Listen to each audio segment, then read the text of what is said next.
Hello দর্শক বন্ধুরা, welcome to my channel. আজ তোমাদের জন্য এক অন্যরকম ভিডিও নিয়ে এসেছি। আজকের টপিক হচ্ছে সন্দীপ মাহেশ্বরী সিজনে টেকনিক্যাল গুরুজি এসেছিলেন। টেকনিক্যাল গুরুজি সম্বন্ধে আমরা সবাই জানি, একটা ওয়ার্ল্ডের সবথেকে বড় টেক ইউটিউবার। সে সন্দীপ মাহেশ্বরী সিজনে এসেছিলেন এবং সেখানে কি কি বক্তব্য রেখেছেন সেই ভিডিওটাই আজ আমরা এই রিয়াকশন দেবো। তো বন্ধুরা, শেষ অবধি ভিডিওটা দেখতে থাকো। দেরি না করে শুরু করা যাক।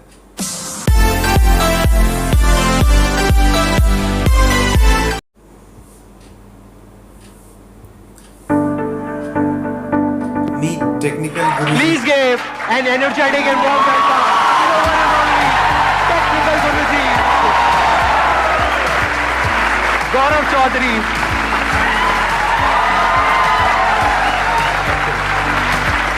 Please, I will thank you.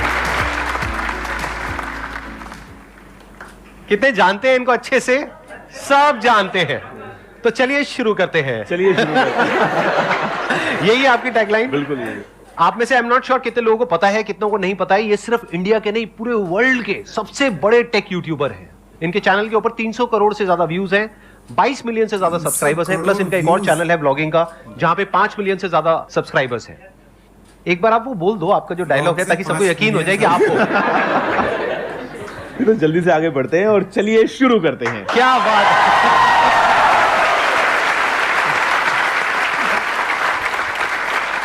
आप में से जो भी इनसे जैसे भी क्वेश्चंस पूछना चाहते हैं वो आप पूछ सकते हैं। हम उसके बाद में एक वोटिंग करेंगे। अगर सब लोग अपने हाथ ऊपर करेंगे तो ही उस क्वेश्चन का ये जवाब देंगे। और बीच बीच में मेरे को भी थोड़ा बहुत ऐड करना होगा, तो मैं मुझको तो बता दो कौन सा सवाल है। हाँ, एग्जैक्टली। तो फिर क्या करेंगे कि अगर उस क्वेश्चन पे सब अपने हाथ ऊपर करेंगे, प्लस अगर आप भी चाहेंगे जवाब देना, तो फिर हम जवाब देंगे। नहीं तो किसी का कोई भरोसा नहीं, कोई कुछ भी पूछ सकता है, इसीलिए तो उस क्वेश्चन को हम स्किप कर सकते हैं, उस पार्ट को हम एडिट कर देंगे। ठीक है जी। तो अब बताइए, कौन है जो आप में से पूछना चाहते हैं या चाहती है? सर, एक सक्सेसफुल पर्सन के पीछे गुड सेंस ऑफ ह्यूमर होता है, तो हम अपने अंदर का गुड सेंस ऑफ ह्यूमर कैसे डेवलप करें? I think try to find positive in every negative. जो हम बोलते हैं ना, जो भी होता है अच्छे के लिए होता है। आई थिंक इस बात में एक्चुअल में हम बिलीव अगर करें, और मतलब ठीक है, बिजनेस में कई बार हमारा लॉस हो जाता है, क्लाइंट पैसे लेके भाग गया, तो दो ऑप्शन है। आप रो सकते हो तो रो लो, उसका कोई अंत नहीं है। मतलब कभी तो चुप होगे ना, सबने चुप करा लिया, नहीं हो रहे हो, कभी तो होना ही पड़ेगा। थोड़ा तो बेटर है कि ना ही रो। अगर चुप तो होना ही था तो बेटर है कि शुरू, मतलब बेसिकली लाइफ में आपको हमेशा नेगेटिव्स तो मिलेंगे अगर आप ढूंढने पे जाओगे, लेकिन उससे कहीं ज्यादा पॉजिटिव्स मिलेंगे अगर आप उनको ढूंढने जाओ तो I think if you just search for the positives and वहां से ही खुशियां लेके आओ। हंसने में नुकसान क्या है, अच्छी बात है ना, मजा आता है। वहां सामने लिखा है a day without laughter is a day wasted. तो एग्जैक्टली, मतलब ह्यूमर हर तरफ है। ह्यूमर हमारे चारों तरफ है। अगर आप देखोगे तो जिस तरह से वो जो आपके साथ में बैठे हैं वो शर्मा रहे हैं, वहां पर भी ह्यूमर है। नहीं शर्मा रहे? शर्म नहीं आती? अच्छा, फिलहाल नहीं। गलत करोगे तो शर्माओगे ना? गलत करके पकड़े जाओगे तो शर्मा।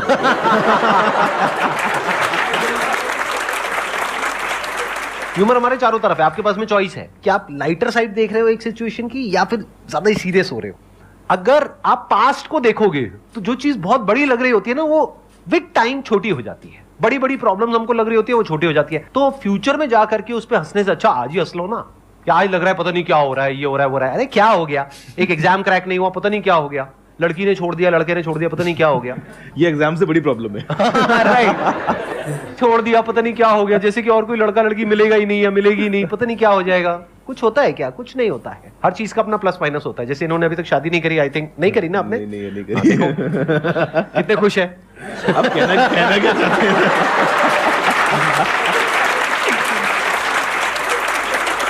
मुझे पता है ना, जब मैं रात को दुबई में खाना खाने के लिए बैठा होता हूँ 11 बजे और फोन आता है इंडिया से कि कल सुबह इंडिया आना है, तो मुझे अगला कॉल लगाना पड़ता है एमिरेट्स को। मैं सीधा टिकट करता हूँ, गाड़ी आती है, मैं सुबह फ्लाइट लेता हूँ और सुबह 8 बजे मैं दिल्ली में होता हूँ। अगर मेरी शादी हो चुकी होती तो मुझे जवाब देना पड़ता, कहाँ जा रहे हो, किस लिए जा रहे हो, किसके साथ जा रहे हो, तुम्हारे जाना जरूरी है क्या, वापस कब आओगे, अभी इसको डिले नहीं कर सकते क्या? तो I am free from all this questions. Right. और कई बार ऐसा भी हो जाता है, वीडियो कॉल करके दिखाओ किसके साथ में हो।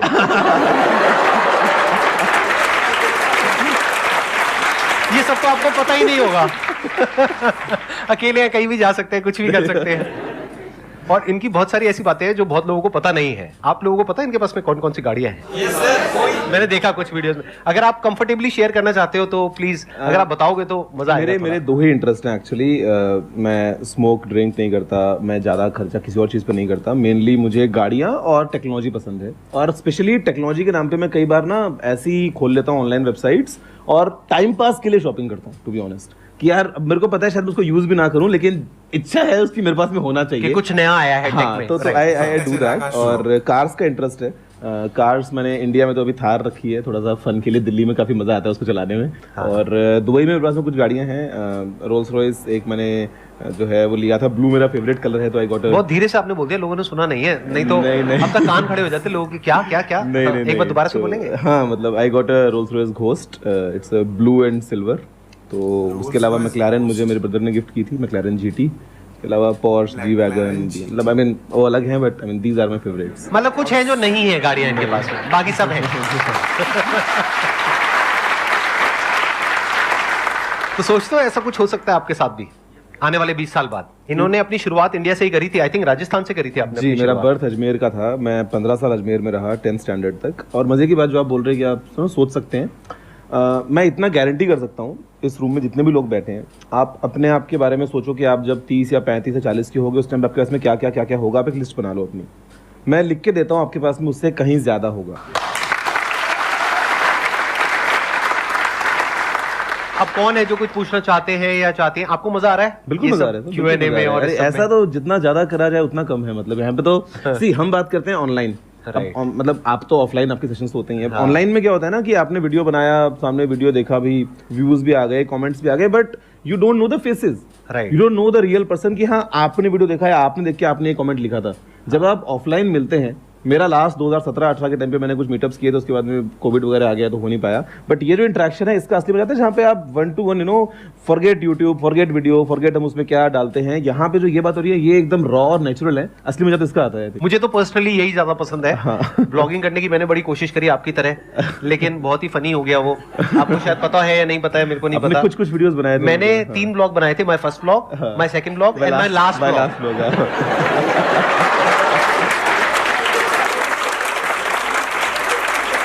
कैमरे पे जो होता है ना बोलना, वो एक अलग आर्ट है। जो आप उसमें एक्सपर्ट हो, जिस तरीके से आप बोलते हो, जिस तरह से आप अपने आप को एक्सप्रेस करते हो। मैंने पर्सनली अपने केस में ये देखा कि मैं इसमें बेटर हूँ। जैसे हर एक की अपनी स्ट्रेंथ्स और वीकनेसेस होती है। कैमरा आपके प्रोफाइल से कैप्चर कर रहा है साइड से। हाँ, कैमरा पता नहीं कहाँ है, मैं कैमरे को भूल ही जाता हूँ कि मेरे माइंड में कैमरा होता ही नहीं है। जब ऑडियंस होती है, मैं जब कैमरा को देखता हूँ तो I think of the camera as a window. हाँ, कि ये खिड़की है और इसके उस पार पूरी दुनिया है। लोग बैठे हैं, लोग सुन रहे हैं, लोग देखने वाले हैं। मुझे इस खिड़की के थ्रू सबसे बात करनी है। मजे की बात सर कि मैंने ना कभी भी वीडियोस में कट्स या रीटेक्स नहीं लिए। मतलब सिंगल टेक होता है, पूरा सिंगल टेक होता है। तभी मैंने टाइम पास करते करते एज अ हॉबी दिन में 2 घंटा निकाला, एक वीडियो बनाया 10 मिनट का, इंस्टेंटली उसको एडिट किया, पोस्ट किया। बिकॉज उसमें कुछ कट्स नहीं है, कुछ रीटेक्स नहीं है। हाँ, कभी फोन बच गया, कभी रिकॉर्डिंग का बटन दबाना भूल गया, वो बात अलग है, वो अलग बात है, वो टेक्निकल हो गया। तो I just think of camera as a खिड़की कि ये एक विंडो है, इसके उस पार सब लोग हैं। सर मेरा एक क्वेश्चन था सर, टाइम टू टाइम देखते हैं कि हमारी क्यूरियोसिटी है वो खत्म होते जाती है, जैसे एज बढ़ती जाती है। तो मैं चाहता हूँ कि हम कैसे क्यूरियस रहे किसी भी एज तक, क्योंकि अब हमारे अंदर क्यूरियोसिटी होनी चाहिए। अब रिसोर्सेज आ गए हैं, गूगल है, सब कुछ अवेलेबल है, पर हमारे को इच्छा ही नहीं होती कि हर चीज़ फैक्ट्स नो करने की। जब हम 10th क्लास में थे, हर चीज़ की होती थी कि इन्फॉर्मेशन की इसकी ग्रेस्प करे, ये सब पता लगाए। अब जैसे एज बढ़ते जा रही है, हमारी क्यूरियोसिटी खत्म होते जा रही है। वो जानना चाहता हूँ आप दोनों से। बेसिकली मुझे क्या लगता है ना, जो आप बोल रहे हो क्यूरियोसिटी खत्म होती जाती है, दुनिया बहुत बड़ी है। ऐसी बहुत सारी बातें हैं जो हमें बिल्कुल नहीं पता। जो हमें पता है वो इतना सही है। मतलब जब भी आप सुबह उठते हो तो आप किसी से भी कुछ भी सीख सकते हो। आप किसी बाहर दूसरे कंट्री में जा रहे हो, वहां पे आपने कुछ खाना ऑर्डर किया, आपको नहीं पता उसको खाना कैसे है, तो आप साथ टेबल वाले को देख के सीख सकते हो कि उसको खाते कैसे है। 50 चीजें हैं यार। मतलब आज अगर हमको कभी मतलब ये लगता है ना कि यार हमको तो पता ही है, क्या करेंगे जान के, या गूगल पे मिल जाएगा। I don't think that is the right approach. हमारी अप्रोच होनी चाहिए कि we should always be hungry, because हमारे दिमाग की कैपेसिटी तो अनलिमिटेड है यार। मतलब कई बार हम सोचते हैं कि ये पढ़ लिया, ये सीख लिया, ये कहाँ ही काम आएगा। काम नहीं भी आया तो नुकसान क्या हो गया, पता तो है ही ना कम से कम। और अपने आसपास देखोगे तो ऐसी बहुत सारी चीजें होंगी जिसके बारे में हो सकता है आपको कम पता हो, या हो सकता है आप कुछ बेटर सीख सकते हो, अपने आप को इंप्रूव कर सकते हो। और वो अप्रोच के साथ में अगर आप आगे बढ़ते हो तो आप कहीं से कुछ भी सीख सकते हो आई थिंक। एंड वो अगर आप कर लोगे ना तो क्यूरियोसिटी अपने आप आती है, एक वो हैबिट आपकी बन जाती है। कुछ भी देखिए कि अच्छा ये पानी की बोतल है, अब इस पर अगर लेबल तो मैं पढ़ता कि ये कहाँ बनी थी, क्या था, मतलब वो अच्छा वो जगह कहाँ पे है, वहां से दिल्ली में ट्रांसपोर्टेशन कैसे होता होगा, 50 चीजें हैं। ये जो क्यूरियोसिटी है ये आप हर उस इंसान में देखोगे जिसने भी कुछ बड़ा किया है अपनी लाइफ में, जो भी सक्सेसफुल हुआ है, चाहे वो ये हो चाहे वो कोई भी हो, यहाँ पर कोई भी गेस्ट आ रहे हैं, ये आप उनके अंदर देखोगे ही देखोगे कि कहीं भी होते हैं तो वो कुछ सीख रहे होते हैं। क्योंकि एक बात याद रखना, आपकी जो सक्सेस है ना, that is directly proportional to the knowledge and experience that is there in your brain. अगर आपकी ब्रेन में कोई नॉलेज नहीं है, कोई एक्सपीरियंस नहीं है, तो you are as good as a tomato और अ पोटैटो और एन एनिमल। मैंने एक कहावत कहीं सुनी Simple. थी कि if you are the smartest person in the room then you are in the wrong room.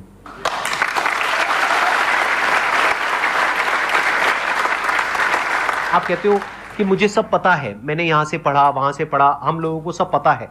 ये सच नहीं है। आज ये टेक फील्ड में है। आई एम 100% श्योर, अगर मैं इनसे भी पूछूंगा आप भी यही कहोगे कि मुझे टेक फील्ड के बारे में सब कुछ नहीं पता है। Of course नहीं पता। अभी बहुत कुछ नहीं पता है, विच इज अ फैक्ट। मैं तो हर रोज रात को खोल के 1 घंटा ऐसे ही देखता हूँ रैंडम की दुनिया में क्या चल रहा है, क्या नया हो रहा है, क्या चल रही चीजें। डेफिनेटली राइट, कितना कुछ है टेक फील्ड में भी। और सोचो टेक के नंबर 1 यूट्यूबर हैं ये पूरे वर्ल्ड के, और ये भी कह रहे हैं कि मुझे टेक फील्ड के बारे में नहीं पता है। तो आपको क्या पता है टेक के बारे में?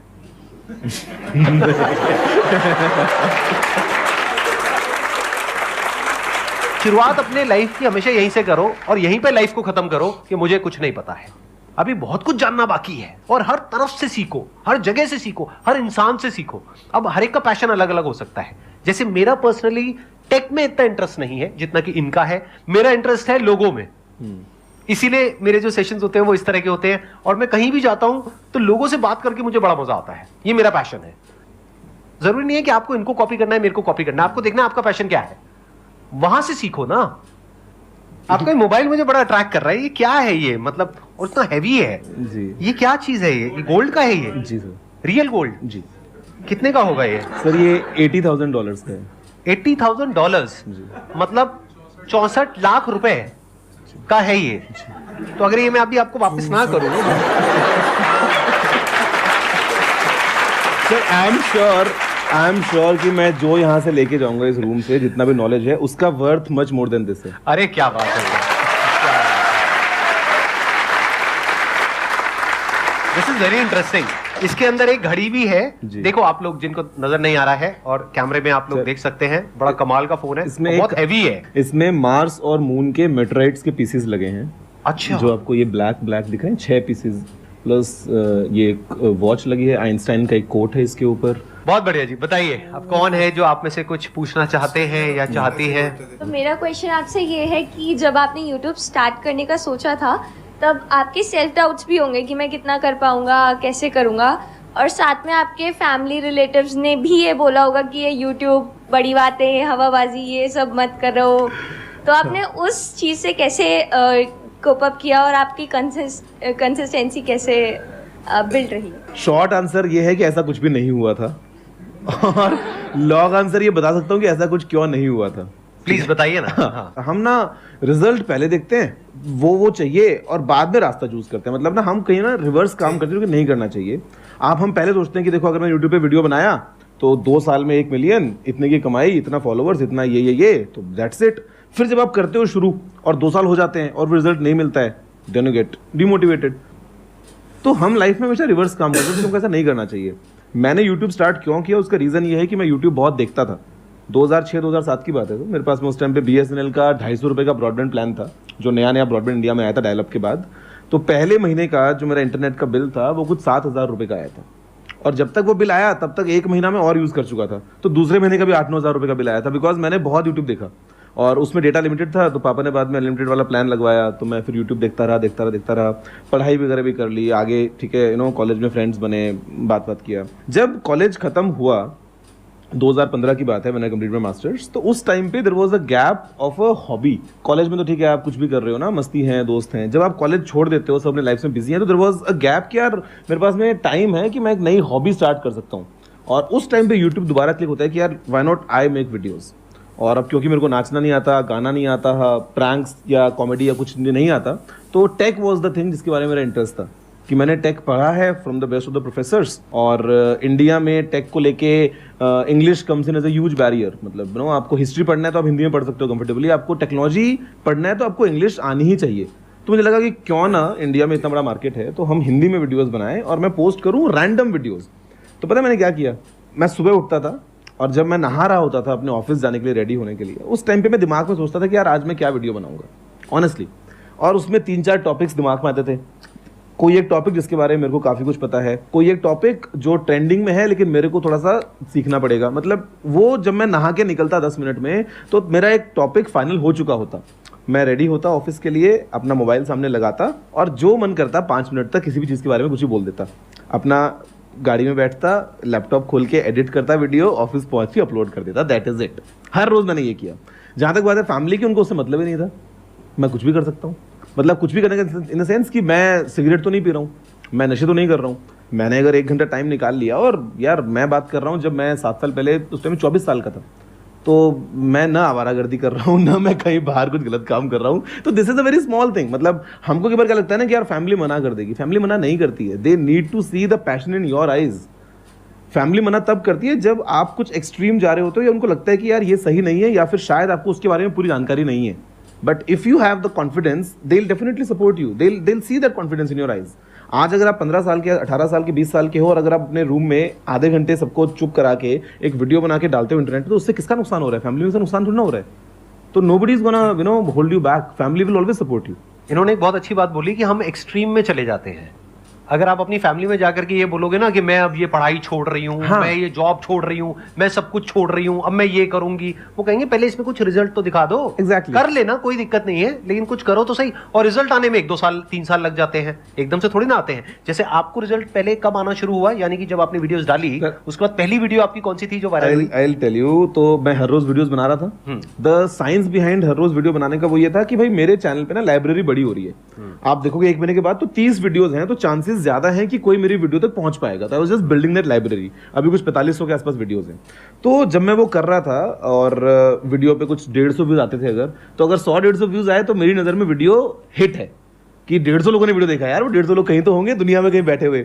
और अगर थोड़े से कम आ गए तो लगता था कि नहीं यार समथिंग वेंट रॉन्ग, ये वाले वीडियो में मजा नहीं आया। तो मतलब आई वाज डूइंग दैट। और उस टाइम पे यूट्यूब में एनालिटिक्स में आपको दिखता नहीं था कि लास्ट 40 आवर्स में कितने व्यूज आए हैं। तो I used to calculate 10 videos हो गई है मान लो, तो अच्छा इस पे कल 1500 थे, आज 1800 थे, मतलब एक दिन में 300 आ गए। करते करते मैं दिखता था रोज। 2016 की बात है, फरवरी वाज द मंथ, और उस टाइम पे ना फ्रीडम 251 एक फोन आया था। मैंने कहा यार ये तो एकदम हॉट ट्रेंडिंग टॉपिक है, तो we should make video on this. और शाम होते वो वीडियो फिर ट्रेंडिंग पे गया। और ये नाम कहाँ से आया गुरुजी? मतलब टेक्निकल तो समझ आता है, ये जी। टेक्निकल के साथ में गुरुजी का आइडिया कहाँ से आया? हिंदी और टेक्नोलॉजी की अगर आप बात करते हो तो पहला नाम दिमाग में आता है टेक गुरु, गैजेट गुरु, टेक गुरु, इस तरह की चीजें आपके दिमाग में आती हैं। तो जब मैंने सर्च किया तो देयर वर ऑलरेडी शोज और चैनल्स उस सिमिलर नाम से। Now being a business guy, मेरे को चाहिए थी एकदम complete consistency. I didn't want कि उस टाइम पे मैं एक तरफ कर दूं टेक्निकल गुरु और इंस्टाग्राम मेरा होगा टेक्निकल गुरु ऑफिशियल, फेसबुक मेरा होगा द रियल टेक गुरु। मेरे को वो नहीं चाहिए था। तो I was just searching of different names कि यार क्या नाम रखूं जो सारे प्लेटफॉर्म्स पे हैंडल अक्रॉस अवेलेबल हो, सेम आइडेंटिटी। तो टेक्निकल गुरु जी, ये वो रैंडम किया। तो उस टाइम पे टेक्निकल गुरु जी सब पे अवेलेबल था। तो मैंने इंस्टेंटली अपना अकाउंट बनाया। तो आज if you see online everywhere, Facebook, Instagram, Twitter, YouTube, सब तरफ टेक्निकल गुरु जी ही है। तो दिस वॉज द थिंग। मैं एक क्वेश्चन पूछना चाहूँगा जो दोनों से रिलेट करता है। आपने कहा कि आप लोगों से ज़्यादा अटैच करते हो और आप टेक्नोलॉजी से करते हो, बट गिवन द फैक्ट अभी AI, machine learning and Web3, metaverse, everything is coming, बहुत एक्साइटिंग चीज़ें हो रही हैं उस चीज़ में, बट वो कुछ चुनिंदा लोग कर रहे हैं एंड वो लोग टॉप पे जाएंगे, उसका कोई शक नहीं है जो इस चीज़ में जा रहे हैं। बट एक चीज़ ये हो रही है कि इससे काफ़ी ज़्यादा एम्प्लॉयमेंट्स कट जाएंगी। तो इस चीज़ पे सर आप क्या स्टैंड लोगे कि कैसे हम अपने आप को ऐसा पुर्जा बना सके उस इंडस्ट्री का कि हमें कोई निकाल के फेंक ना सके? मेरे ख्याल से तो किसी भी इंडस्ट्री में, forget AI and metaverse and all, अगर आप टॉप में हैं, अगर आप क्रीम में हैं, तो फर्क नहीं पड़ता चाहे आप गोलगप्पे ही बेचते हो। मतलब मुझे तो ये लगता है, समझ में आता है कि आप कुछ भी काम करें लाइफ में, doesn't matter, you do something different from what others are doing and you know, अगर आप उस टॉप पोजीशन पे आ गए हैं तो पैसे की या सक्सेस की कोई कमी नहीं है लाइफ में। टॉकिंग अबाउट AI या metaverse, I think you have to start early, क्योंकि आप जितना जल्दी जाओगे उतना बेहतर कर पाओगे, उतना आपके इसमें टाइम ज़्यादा होगा करने के लिए, उतना कंपटीशन कम होगा। आपने बोला है चुनिंदा लोग अगर काम कर रहे हैं, तो आई थिंक सोचो मत, फिर कर दो ना। अगर आपको पता है कि आपका सवाल ये है तो जस्ट डू इट देन। अगर हम सोचते हैं ना कि हाँ अच्छा ये चीज़ करनी है, फ्रेंड्स की पीछे बात करते हैं ना, अगर कई बार ऐसा होता है कि अच्छा मैं करूँगा, अच्छा यार मैं नहीं, मैं तो ये करूँगा, वो बस बोलता रहता है, यू नो, तो less talking and more doing, I think वो हमको करना चाहिए। और ये मत सोचो कभी भी कि यार इस फील्ड में कंपटीशन बहुत ज्यादा है, ये फील्ड बहुत पुराना हो गया एंड ऑल। मेरे ख्याल से हर एक जगह पे सक्सेस, यू नो, आपको मिलेगी अगर आप टॉप पे रहोगे। तो यहाँ पे प्रफुल्ल आया था, MBA चाय वाला, राइट। ना चाय बेचना बड़ा बेसिक काम है, no, but he is earning very good यार, काफी बड़ा बिजनेस है। पहले इंसान यही बोलता था कि मशीन्स आ जाएंगी तो अब लेबर का क्या होगा, फिर लोगों ने कहा कि अब ये कंप्यूटर्स आ रहे हैं, ये तो सारी जॉब खा जाएंगे, अब क्या होगा। प्लस अगर नौकरी ना भी रहे तो एटलीस्ट जो टॉप पे है उनकी तो रहेगी, और जो टाइम के साथ साथ अपने आप को बदल पाएंगे उनकी तो रहेगी। Simple. राइट। जैसे कुछ इंडस्ट्री है वो ऑब्सोल्यूट हो जाएगी, मान लेते हैं, धीरे धीरे टाइम के साथ साथ वो चीज खत्म होती चली जाएगी। जैसे कंप्यूटर्स आए तो बहुत सारा जो मैनुअल जॉब था वो सब धीरे धीरे खत्म हो गया, वो कंप्यूटर पे शिफ्ट हो गया। तो अगर आप टाइम के साथ साथ में अडेप्ट कर सकते हैं, यानी आप देख सकते हैं कि फ्यूचर में क्या होने वाला है, आपको क्लियर नजर आ रहा है कि AI is going to be the future. क्यों? क्योंकि it is more convenient for the businesses. Whatever is more convenient and cost saving and efficient for the businesses, वो ही होने वाला है फ्यूचर में, क्योंकि उनको उसमें फायदा है। वो वही तो करेंगे ना जिसमें उनकी कॉस्ट कम से कम हो और प्रॉफिट ज्यादा से ज्यादा हो। तो आपको दिख रहा है एआई इज द फ्यूचर, तो एआई में कुछ कर लो। और कुछ चीजें ऐसी है जो हमेशा के लिए रहने वाली है, उन चीजों में कुछ कर लो। Food industry for example, food industry हो गया, हेल्थ इंडस्ट्री हो गया, फॉरएवर रहेगा, ये तो हमेशा के लिए रहने वाला है। आपको देखना पड़ेगा कि फ्यूचर में एग्जैक्टली क्या होने वाला है, उसके हिसाब से अगर एक्ट करोगे तो बहुत आगे जाओगे। हाँ, पास्ट के बेस पे एक्ट करोगे तो आई एम नॉट श्योर कि आगे जाओगे या नहीं जाओगे। इंडिया के हर परिवार में एक ना एक इंजीनियर या डॉक्टर कोई होगा जिसने पहले कभी किया होगा, जिसने पता नहीं कितने और बना दिए अपने परिवार में सेम हमारे जैसा। तो ये तो फैक्ट है। राइट। तो आपको ये भी देखना पड़ेगा कि आप जिस फील्ड में जा रहे हो वहां पे सप्लाई और डिमांड का सारा खेल है। तो हमेशा ऐसी फील्ड में जाओ जहां पे डिमांड बहुत ज्यादा हो और सप्लाई कंपैरेटिवली कम हो, तो आपका फ्यूचर सिक्योर है। और प्लस वहां पर भी अडेप्ट करते रहो। वहां पर भी ये नहीं हो सकता कि आप कहोगे नहीं मैं तो यही करूंगा। जैसे मैंने आपके चैनल पे देखा 2.0 करके कुछ आपने शुरू किया है जी। अब देखो ये इस लेवल पे है कि तसल्ली से मजे मार सकते हैं जिंदगी में, लेकिन इस पॉइंट पे भी आकर के ये अपना खुद का You always need to 2.0 enhance, version ना? निकाल रहे हैं। वो क्यूरियोसिटी जो है वो कभी खत्म नहीं होनी चाहिए बेसिकली, मतलब you always need to polish and always need to improve. Right. ये अभी भी अपने आप को अपग्रेड कर रहे हैं जबकि इनको जरूरत नहीं है। मेरे को देखो, मैं भी अपने आप को अपग्रेड करने की पूरी कोशिश कर रहा हूं। अभी तक पिछले 10 साल से जितने भी मैंने सेशंस करे थे अकेले करे थे, यहाँ पर बैठ गया और अकेले आपसे इंटरेक्ट कर रहा हूं। अब देखो 1 और 1 11 हो गया ना। अब इनके आने से कितना बेनिफिट हुआ।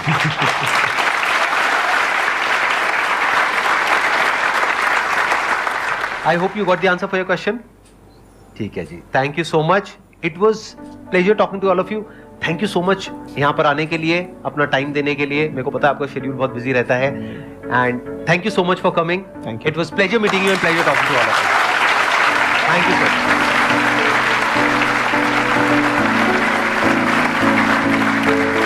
বন্ধুরা দেখলাম আমরা সন্দীপ মাহেশ্বরী সিজনের টেকনিক্যাল গুরুজি স্টেটমেন্ট, তার বেসিক্যালি তার পার্সোনালিটি, তার বিহেভিয়ার খুবই একদম সুন্দর, পার্সন হিসাবে তো খুবই দারুণ, এবং তার চ্যানেলের ওপর 300 crore ভিউজ আছে এবং তার ব্লগিং চ্যানেলে 5 মিলিয়ন সাবস্ক্রাইবার্স রয়েছে, যেটা মানে ভাবা যায় না। এবং সে ওয়ার্ল্ডের নাম্বার 1 টেক ইউটিউবার, যেটা একদম তার মুখে চোখে তো দেখে কোনোদিন মনে হবে না, কিন্তু সে মানে অতি নম্র এবং খুবই সাধারণ একটা মানুষ মনে হলো দেখে। তার কাছে রোলস রয়েস ঘোস্ট আছে, ম্যাকলারেন জিটি গাড়ি আছে, পর্স আছে, বিভিন্ন নামি দামি গাড়ি তার কাছে রয়েছে, এবং যেটা থাকা স্বাভাবিক। এবং টেক সম্বন্ধে যে কোশ্চেনগুলো তাকে করা হলো এবং যে কোশ্চেনের সে উত্তরগুলো দিল, সেগুলো মানে একদম 100% ঠিক। যে একটা কোশ্চেন যাকে করা হলো যে সময়ের সাথে সাথে যে কিউরিওসিটিটা চেঞ্জ হচ্ছে সেটা কিভাবে মানে বিল্ড করা যায়। এবং কিউরিওসিটি বলতে গেলে যে আমরা অনেক কিছু কাজ দেখতে পারি জীবনে এবং প্রতিদিন উঠেও সেটা শিখতে পারি, এবং সেটা সত্যি কথা। নানা জনের কাছ থেকে, বিভিন্ন জনের কাছ থেকে আমরা কাজ জানতে পারি বা যে কিছু শিখতে পারি, ছোট ছোট জিনিস থেকেও আমরা সেই জিনিসগুলো শিখতে পারি। এবং জীবনে এবং এই দুনিয়াটা যে এত বড় এবং সেখানে অনেক কাজ রয়েছে যেগুলো আমরা জানি না, এবং সেগুলো শিখতে বা জানতে আমরা যদি আগ্রহী থাকি সেটা অবশ্যই আমরা শিখতে পারবো। তো বেসিক্যালি এইরকম কোশ্চেন যেগুলো আমরা দেখতে পেলাম টেকনিক্যাল গুরুজির থেকে, আমরা রিপ্লাই পেলাম, সেটা খুবই একটা শিক্ষণীয় ব্যাপার। তো বন্ধুরা, আশা করি তোমাদের ভিডিওটা ভালো লেগেছে। ভিডিওটা ভালো লেগে থাকলে অবশ্যই একটা লাইক, একটা শেয়ার, একটা সাবস্ক্রাইব করে দেবে। এরকম নতুন নতুন কন্টেন্ট আমি তোমাদের জন্য নিয়ে আসতে থাকবো। দেখা হচ্ছে পরবর্তী ভিডিওতে, ততক্ষণ অবধি টাটা।